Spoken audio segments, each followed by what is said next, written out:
Hey everyone, and welcome to The Year Was, the podcast all about today that gives you just enough information to effectively be that guy at the party, causing all your friends to question, hey, who invited you?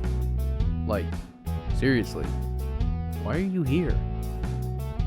I'm your host, Michael Montalvo, and for the next few minutes we will swim through the river of time to find out what makes it a truly unique. On this episode, we examine the events that occurred September 9th. One of my favorite jokes of all time is from SpongeBob SquarePants. The episode is in the first season, titled Squidward the Unfriendly Ghost, and in it, Squidward pretends to be dead after SpongeBob and Patrick cause a wax sculpture of him to be damaged, in order to get SpongeBob and Patrick to do chores and be his slaves. One of the things SpongeBob and Patrick are made to do is to carry Squidward in the yard to find a nice and sunny spot for him to relax and sunbathe. And here's where the joke happens. In an effort to find the perfect spot and really just to get revenge on SpongeBob for annoying him, Squidward says that the spots he is taken to are too hot, too wet, and Toulouse-Lautrec. And that's the joke. It's said over a fishified version of some of Toulouse-Lautrec's artwork, but it is so simple and such a throwaway line that it became something that I feel is just so perfect. When I first saw it, though, I didn't get it. Honestly, it wasn't until a few years later that my knowledge of Toulouse-Lautrec even existed, and it came from the movie Moulin Rouge, where he, of course, taught us that the greatest thing you'll ever learn is just to love and be loved in return.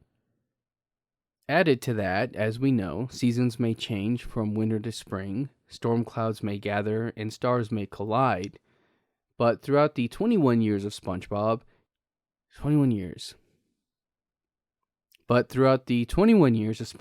and the 19 years of Moulin Rouge, Toulouse-Lautrec is still someone I know very little about. So today, I thought I would fix that. Britannica was a huge help. Also, this guy was French, so I will, of course, butcher pronunciations. The first thing we need to know about Toulouse-Lautrec was that he was born Henri Marie Raymond de Toulouse-Lautrec Monfa, or simply Henri de Toulouse-Lautrec, or even easier for me, Toulouse-Lautrec, November 24th, 1864 in Albi, France.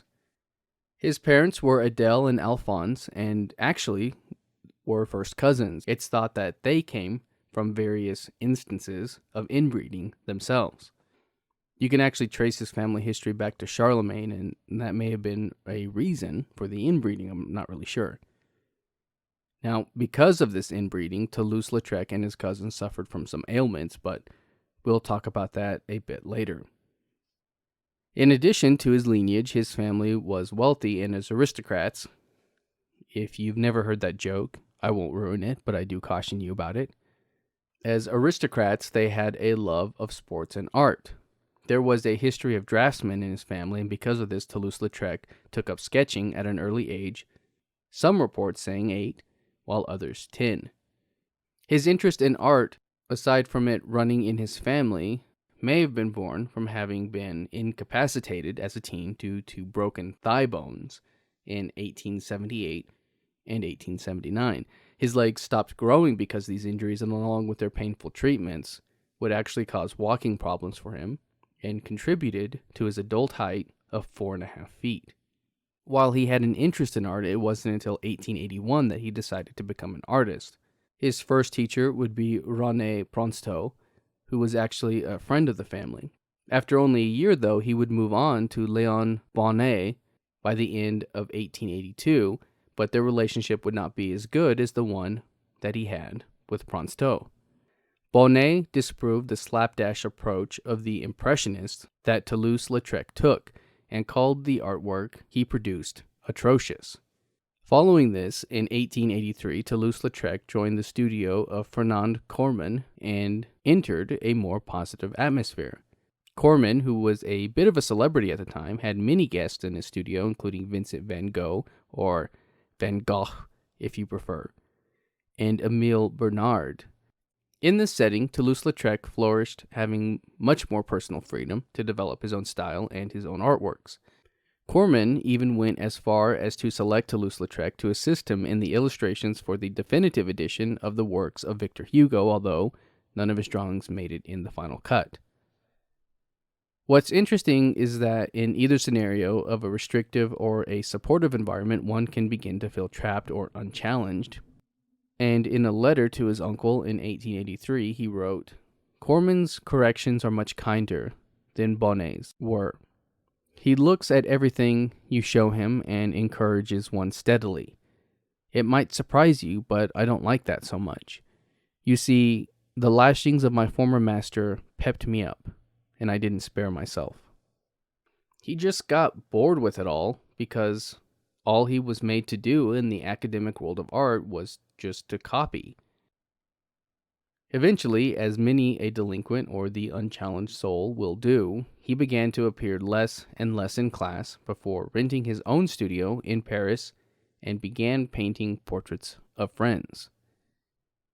Enter Montmartre. At this point in our story, it is the mid-1880s, and Toulouse-Lautrec has moved to Paris and begun to live the lifestyle he is so often associated with: bohemian.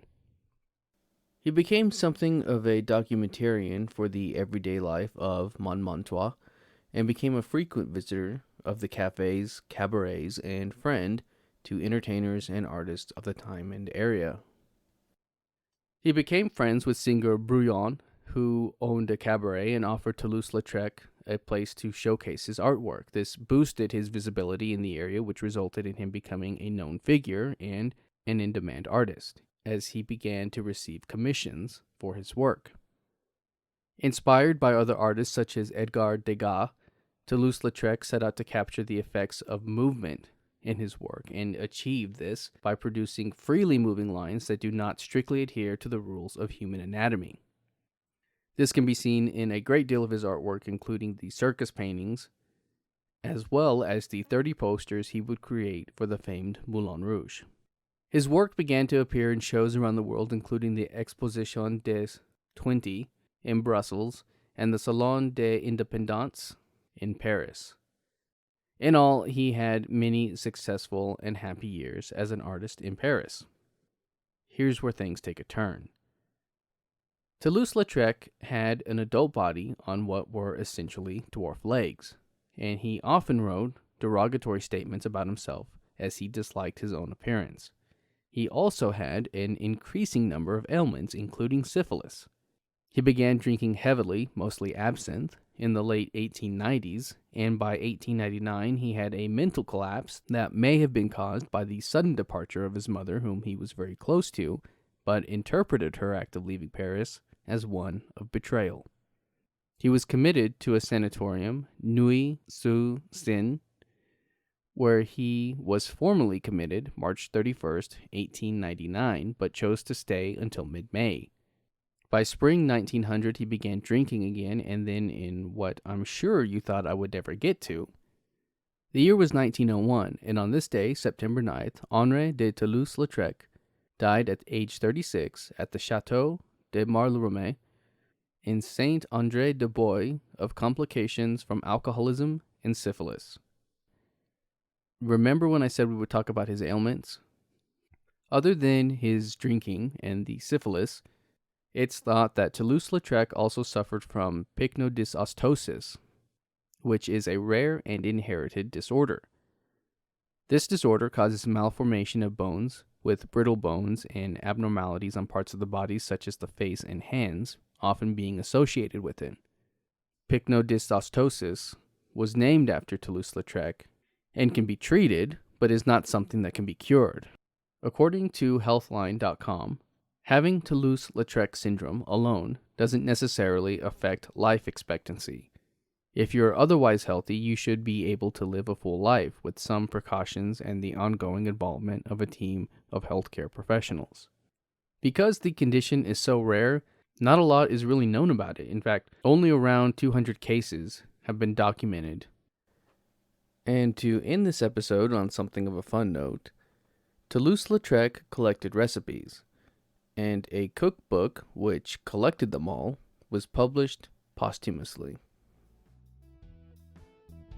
That's going to do it for us today. If you like this podcast and want to hear more, give us a rate and a review. That helps me out and helps steer this in a direction that is hopefully good for all.